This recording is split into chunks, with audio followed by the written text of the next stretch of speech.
L'eau est à l'origine de notre vie incarnée et biologique. Par conséquent, c'est elle qui fait naître la vie.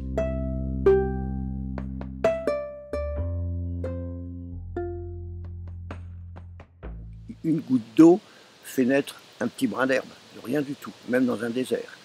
Donc, la vie est entretenue par l'eau. Alors évidemment, cette eau, d'où elle provient, quelle est-elle? Bon, c'est tellement simple au niveau chimique, c'est H2O, mais en fait, c'est, je dirais, la molécule la plus complexe de l'univers actuellement. On en est encore au niveau scientifique à se demander ce que c'est que l'eau. Hein, et elle a été classée comme étant au hit parade des plus grandes énigmes de l'univers.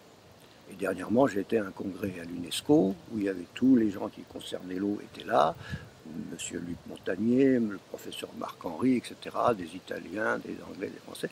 Et la conclusion, l'eau, on ne comprend toujours pas comment elle fonctionne. Donc nous avons en nous, je dirais, un mystère total. Et on n'en fait rien pour la bonne raison que la science n'y comprend rien. Et quand j'ai entrepris moi-même les études sur l'eau, j'ai été stupéfait de voir que cette eau était inconnue. C'est-à-dire que, oui, c'est utile, c'est normal de boire de l'eau, mais à vrai dire, en dehors de ça, on ne sait rien. Et les plus ignorants sont souvent les scientifiques eux-mêmes.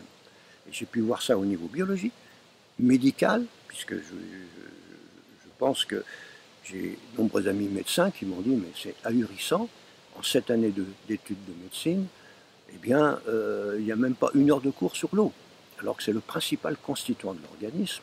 Et comme j'ai pu le découvrir par la suite, qu'en fait, on est composé